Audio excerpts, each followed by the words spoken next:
오늘 낭독할 책은 아픈 허리 되살리는 요통 처방전입니다. 출판사는 루미너스고요. 루미너스에서 책을 좀 보내주셨습니다. 지은이 이시가키 히데 도시, 만성 통증 환자들이 인정하는 저명한 통증관리 전문가, 종합건강관리센터 홀리스틱 쿠라 대표이자 테라피스트 양성학교 너초의 교장을 맡고 있다. 네, 낭독을 좀 한번 해볼까요? 이 책은 글만 있는 게 아니라 실제 그림들이 같이 담겨져 있어가지고 내 허리 부위는 여기구나, 이렇게 좀 요통 치료를 하면 되겠구나, 좀 상세하게 설명과 함께 사진도 들어가 있어서 참 좋습니다. 파트 1, 병원에선 알려주지 않는 요통의 새로운 방식. 파트 2, 허리 통증이 생기는 이유와 발생 구조. 파트 3, 요통 예방과 치유. 파트 4, 세 가지 유형별 요통 개선법. 파트 5, 알아두면 도움되는 동양의학 관점에서의 통증. 이렇게 나누어져 있는데요. 자, 그러면 낭독을 바로바로 해보도록 하겠습니다. 일단 첫 페이지에 보면은 이 책의 활용법에 대해서 나와 있어요. 어떻게 좀 활용을 하면 좋은지 좀 나와 있고, 운동 시 사용하는 도구는 뭐 수건이나 테니스공, 손수건으로 운동을 하면 좋다라는 글도 좀 적혀 있습니다. 자, 파트 1부터 낭독하겠습니다. 이래서 낫지 않았다. 병원에선 알려주지 않는 요통의 새로운 상식. 최근 허리 통증에 관한 연구가 활발해지면서 새로운 사실이 속속 밝혀지고 있지만 아직 일반 사람들에게는 알려지지 않은 것들이 많다. 아무리 애를 써도 허리 통증이 낫지 않는 사람이라면 지금까지의 선입견을 버리고 나의 통증을 새롭게 바라보자. 요통의 새로운 상식에 대해 알면 당신의 요통이 극적으로 개선될지도 모른다. 이렇게 글이 적혀져 있습니다. 저는 뭐 허리가 아프거나 이런 증상들은 없지만 이번 기회에 출판사에서 보내준 이 책을 읽음으로써 좀 미리미리 좀 허리가 아프지 않도록, 왜냐면 우리가 나이가 들면, 노화가 되면은 몸 전체적인 부분이 좀 아파질 수가 있잖아요. 좀 참고할 만한 글들이 좀 담겨져 있는 것 같습니다. 허리를 치료해도 요통이 낫지 않는 이유. 나의 진료실에는 몸의 다양한 부위에 통증을 호소하는 환자들이 찾아온다. 그 중에서도 특히 허리 통증으로 힘들어하는 사람이 많다. 어느 날 갑자기 통증이 생겼거나 오랫동안 요통에 시달리는 등 아픈 부위도 병을 앓은 기간도 제각각이다. 충분한 상담 후 내가 허리가 아닌 발이나 목을 만지면서 치료를 시작하면 대부분의 환자들이 당황해한다. 의심스러운 눈빛을 보내는 사람도 있고 이렇게 직접 말하는 사람도 있다. 선생님, 저는 허리가 아픈데요. 환자들의 마음을 충분히 이해하기에 나는 몸의 전반적인 구조에 대해 설명한 후 치료를 계속한다. 아픈 곳은 허리지만 그 원인은 다른 곳에 있는 경우가 많습니다. 지금은 발에 문제가 있어 보이기 때문에 발을 치료해야 허리 통증이 나아집니다. 요통의 원인이 단순히 허리 한 부분에만 국한된다면 이야기는 간단하지만 자세히 들여다보면 그리 단순하지가 않다. 그렇다면 왜 다른 부위의 이상이 허리에 통증을 유발할까? 사람의 몸은 전체적으로 연결되어 있기 때문이다. 이러한 내용은 3장에서 설명하고 있는데 우리 몸의 관절과 근육을 감싸고 있는 근막은 머리끝에서 발끝까지 쭉 이어져 있다.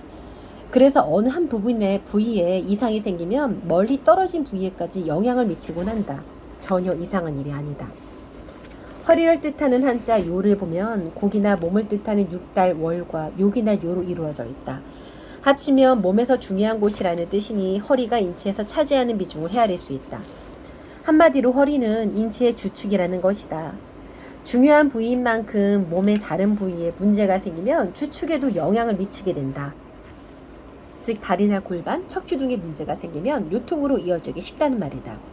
예를 들어 발에 문제가 생기면 몸 전체에 영향을 줄 수 있다. 골반에 문제가 생기면 서 있을 때뿐만 아니라 앉아 있을 때에도 허리뼈에 나쁜 영향을 미칠 수 있다. 당연히 척추에 문제가 생겨서 허리가 아픈 경우도 있다. 어찌되었든 원인이 무엇인지를 찾아서 대응한다면 허리가 아프다고 반드시 허리에만 시술하고 무조건 허리에서만 답을 찾으려 되지는 않을 것이다. 우리는 지금까지 허리가 아플 때 어떻게 했는가?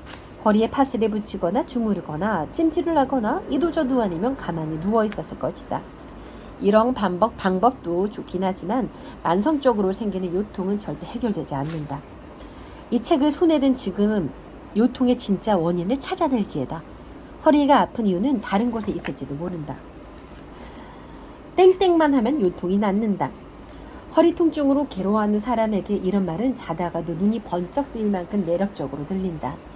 하지만 요통은 매우 까다로워서 단 하나의 방법으로 모든 요통이 해소될 정도로 만만한 상태가 아니다. 만약 땡땡만 하면 낫는다, 요통이 진짜 있다고 하더라도 그 방법으로 모든 요통이 나을 거라는 기대는 하지 않는 편이 좋다. 나도 지금까지 살면서 3번 요통을 경험했다. 첫 번째는 고등학교 때 운동을 너무 열심히 했더니 허리가 아팠고, 두 번째는 초보 치료사 시절로 그 당시 나는 정신적으로 스트레스를 많이 받는 상태였다. 세 번째는 동료의 시술을 받은 후 허리를 삐끗했을 때 아팠다. 이렇게 3번의 요통을 경험했는데 3번 모두 원인이 달랐기 때문에 당연히 치료 방법도 달랐다. 수도에 연결된 긴 호스에서 물이 나오지 않는 상황을 한번 떠올려 볼까? 물이 필요해서 수도꼭지를 틀었는데 호스에서 물이 안 나온다면 왜 안 나오는지 원인을 찾아야 한다. 긴 호스의 중간이 막혔을지도 모르고 어딘가에 구멍이 나서 물이 새고 있을지도 모른다. 애초에 수도꼭지를 잘못 틀었거나 저수량이 너무 적었을 가능성도 빼놓을 수 없다. 이렇게 여러 각도로 원인을 찾지 않으면 물이 나오지 않는 상황에 대한 적절한 대처법은 찾기 어렵다. 원인을 찾지도 않고 다짜고짜 구멍을 막으면 호스에서 물이 나온다라거나 물을 세게 트면 막힌 부분이 뚫려서 물이 나온다? 라는 식의 말을 믿을 수 있을까? 물론 우연히 그 방법으로 물이 나올 수도 있다. 하지만 주먹구구식으로 해서는 아무것도 해결되지 않을 때가 더 많다. 허리 통증을 제대로 치료하기 위해서는 땡땡만 하면 이라는 말에 휘둘리지 말고 진짜 원인이 무엇인지를 찾아야 한다. 이때 원인이 하나라도 단정짓지 않는 태도가 중요하다. 호스에 막힌 부분을 발견했다고 하더라도 막힌 부분만 뚫어주면 된다고는 말할 수 없기 때문이다. 또 다른 부위가 막혔을 수도 있고 다른 부위에 구멍이 크게 났을 수도 있다. 요통도 마찬가지다. 골반이 틀어져서 허리가 아픈 사람에게 정신적인 스트레스가 더해져 통증이 심해졌다면 그 사람의 요통을 해소하기 위해서는 골반을 정상적인 상태로 되돌리는 방법과 정신적인 스트레스를 경감하기 위한 방법이 동시에 필요하다. 땡땡만 하면 요통이 낫는다고 단정하지 말고 자신에게 필요한 최선의 방법을 알고 선택하는 일이 중요하다. 네, 아픈 허리 되살리는 요통 처방전. 네, 이 책인데요. 아까 말씀드렸지만은 글뿐만 아니라 그림까지 같이 들어가 있어서 혼자서 내가 할 수 있는 운동들, 이런 설명들을 바로바로 좀 잘 받아들일 수 있을 것 같아요. 아픈 허리 되살리는 요통 처방전, 이시가키 히데도시였습니다. 출판사에서 책을 보내주셨습니다. 출판사 루미너스.